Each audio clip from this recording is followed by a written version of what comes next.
សួស្តីបងប្អូនសិស្សនិស្សិតទាំងអស់គ្នាថ្ងៃនេះជួបជាមួយគ្រូសាស្ត្រជាថ្មីម្ដងទៀតហើយនៅក្នុងវីដេអូឃ្លីបនៅក្នុងថ្ងៃនេះគ្រូមានគោលបំណងមួយក្នុងការចែករំលែកនៅចំណុច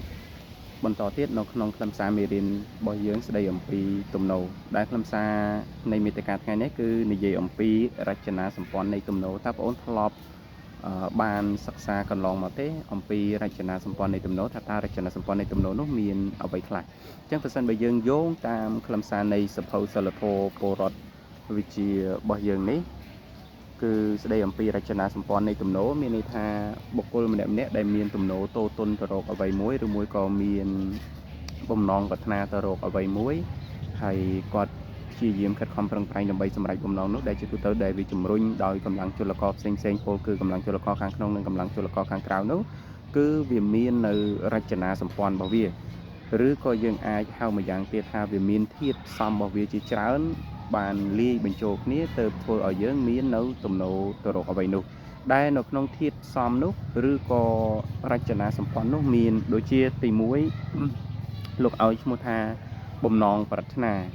ទី2លោកឲ្យឈ្មោះថាការគិតទី3គឺការស្រមៃទី4គឺចំណង់ចំណូលចិត្តទី5ការលំអៀងទី6ឧត្តមគតិទី7ទស្សនៈនិងទី8ចុងក្រោយគឺជំនឿដូច្នេះសរុបសេចក្តីមកវិញទាំង8ធាតុទាំង8នេះហើយដែលជារចនាសម្ព័ន្ធនៃទំនោរដែលធ្វើឲ្យយើងតូទុនទៅរកអ្វីមួយឬមួយក៏ធ្វើឲ្យយើងមានវត្ថុបំណងណាមួយដែលយើងចង់បានគឺដោយសារតែធាតុទាំងអស់នឹងឯងចូលគ្នាទី1គឺយើងនិយាយអំពីបំណងប្រាថ្នារបស់យើងមនុស្សម្នាក់ៗយើងតែងតែមាននៅបំណងប្រាថ្នានៅក្នុងជីវិតថាយើងបងប្រាថ្នាចង់ធ្វើអ្វីចង់ក្លាយទៅជាអ្វីមួយជាដើមហើយនៅពេលដែលយើងមានបំណងប្រាថ្នាយើងតែងតែមានការត្រេះរិះពិចារណាការគិតគូរអំពីបំណងប្រាថ្នារបស់យើងនោះបន្តមកទៀតរចនាសម្ព័ន្ធហ្នឹងគឺវាបតិកលាគ្នាដែលជំរុញយើងឲ្យទៅធ្វើរឿងដែលយើងបងប្រាថ្នានោះនឹងឯងហើយមិនត្រឹមតែយើងមានបំណងប្រាថ្នាការគិតទេគឺយើងមាននៅការស្រមើស្រមៃយើងមានក្តីសម័យនៅក្នុងជីវិតរបស់យើងដល់ពេលដែលយើងមានក្តីសម័យចង់ធ្វើអ្វីមួយនោះហើយនោះយើងតែងតែមាននៅលោកឲ្យឈ្មោះថាការលំអៀងទៅរកបំណងប្រាថ្នាឬមួយក៏ក្តីសម័យរបស់យើងនោះដូច្នេះសរុបសេចក្តីមកវិញគ្រូចង់បញ្ជាក់ថានៅក្នុងរចនាសម្ព័ន្ធនៃទំនោរមានន័យថាមនុស្សយើងដែលមានទំនោរតូទុនទៅរកអ្វីមួយមិនមែនដោយនៅសុកវាកើតមាននៅទំនោរតូទុនទៅរកអ្វីមួយនោះទេប៉ុន្តែមនុស្សយើងមានទំនោរធ្វើអ្វីមួយនៅក្នុងជីវិតយើងគឺដោយសារតែវាមានធាតុផ្សំជាច្រើនបញ្ចូលគ្នានឹងឯងដែលធាតុទាំងនោះដោយគ្រូបានរៀបរាប់នៅក្នុងខ្លឹមសារមេរៀនរបស់យើងទី1គឺបំណងប្រាថ្នា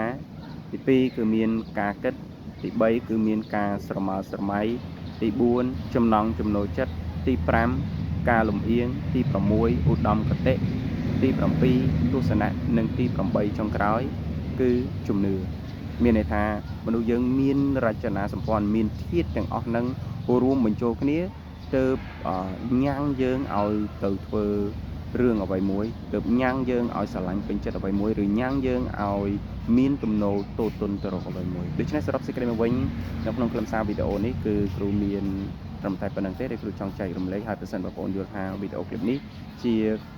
កតិក្នុងការជួយជំនួយដល់បងប្អូនការសិក្សាមុខវិជ្ជាសិលធម៌ពលរដ្ឋសូមបងប្អូនជួយចុច like ចុច share និងចែករំលែកវីដេអូនេះបន្តទៅកាន់មិត្តភ័ក្តិរបស់បងប្អូនហើយគ្រូសង្ឃឹមថាតាមរយៈវីដេអូឃ្លីបខ្លីៗនេះនឹងជាជំនួយស្មារតីដល់បងប្អូនក្នុងការសិក្សានិងត្រៀមខ្លួននៅក្នុងការប្រឡងនៅពេលខាងមុខនេះបាទសូមអរគុណ